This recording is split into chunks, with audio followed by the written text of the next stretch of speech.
सारे जिरायनाय मानगोनां बुंथिगिरि बिजिरगिरि सार मिसमोनजों लोगोसे गुबुन गुबुन फरायसालिनिफ्राय फैनाय थुनलाइ बादायारि लोगो फरायसा नोंथांमोननिसिम फुंबिलिनि गाहाम हामलायथिखौ जासिहरग्रोनाय थाबाय।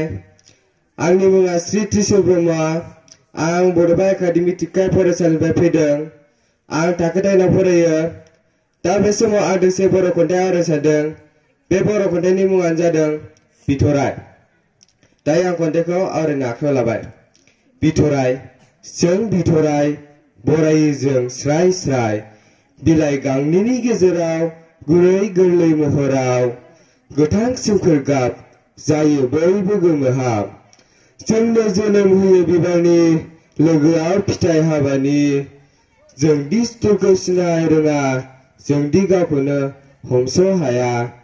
बेखायनो रानलांनो हमनाय सिरिलांनो नागिरनाय बिलाइफोरा जोंखौ खैफोदाव रैखा खालामदों आरो खालामदों अराय समाव। जेरै जों थांनो हायो आवगायै साननि गुबै जोंनाय फारसे गोथार गोसोयै। आरो बे खन्थाइखौ सुजुदोंमोन अनजु नार्जारि बसुमतारिया। सार मिसमोनजों लोगोसे सारियावनो जिरायनाय आंनिनो थुनलाइ बादायारि आंगो लोगोफोरनिसिम सानजौफुनि गाहाम हामलायनायखौ बयनिसिमबो जासिहरग्रोनाय जाबाय। आंनि मुङा थरायना दिपनजुलि ब्रह्म। आं बड'फ एकाडेमि टिपकाय फरायसालिनिफ्राय फैदों। बे समाव आं दोंसे बर' खन्थाइ आवरायनो सानदों। बे बर' खन्थाइनि मुङानो जादों बिथराय आरो बे बर' खन्थाइखौ सुजुदोंमोन बिथां अनजु नार्जारि बसुमतारिया। दायो आं खन्थाइखौ आवरायनो आखायाव लाबाय। बिथराय। जों बिथराय बरायो जों स्राय स्राय बिलाइ गांनैनि गेजेराव गुरै गोरलै महराव गोथां सोमखोर गाब जायो बयबो गोमोहाब। जोंनो जोनोम होयो बिबारनि लोगोआव फिथाइ हाबानि। जोंदि सुथुरखौ सिनाय रोङा जोंदि गावखौनो हमस' हाया। बेखायनो रानलांनो हमनाय सिरिलांनो नागिरनाय बिलाइफोरा जोंखौ खैफोदाव रैखा खालामदों आरो खालामदों अराय समाव। जेनो जों थांनो हायो आवगायै साननि गुबै जोंनाय फारसे गोथार गोसोयै। एकाडेमि टिपकाय फरायसालिनिफ्राय फैदों। बे समाव आं दोंसे बर' खन्थाइ आवरायनो सानदों। बे बर' खन्थाइनि मुङानो जादों बिथराय आरो बे बर' खन्थाइखौ सुजुदोंमोन अनजु नार्जारि बसुमतारिया। दायो आं खन्थाइखौ जागायनोसै। बिथराय। जों बिथराय बरायो जों स्राय स्राय बिलाइ गांनैनि गेजेराव गुरै गोरलै महराव गोथां सोमखोर गाब जायो बयबो गोमोहाब। जोंनो जोनोम होयो बिबारनि लोगोआव फिथाइ हाबानि।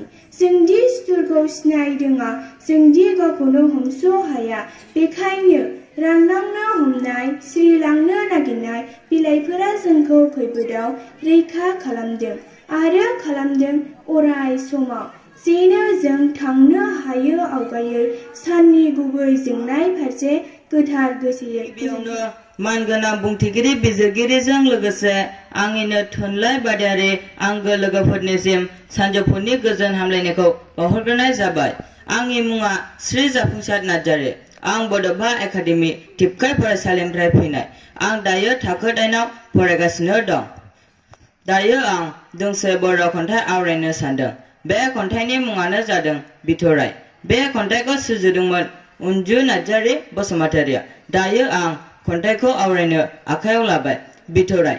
जों बिथराय बरायो जों स्राय स्राय बिलाइ गांनैनि गेजेराव गुरै गोरलै महराव गोथां सोमखोर गाब जायो बयबो गोमोहाब। जोंनो जोनोम होयो बिबारनि लोगोआव फिथाइ हाबानि। जोंदि सुथुरखौ सिनाय रोङा जोंदि रावखौबो हमस' हाया। बेखायनो रानलांनो हमनाय सिरिलांनो नागिरनाय बिलाइफोरा जोंखौ खैफोदाव रैखा खालामदों आरो खालामदों अराय समाव। जेनो जों थांनो हायो आवगायै साननि गुबै जोंनाय फारसे गोथार गोसोयै। गोजोन्थों। आंनि मुङा श्री जिथुन ब्रह्म।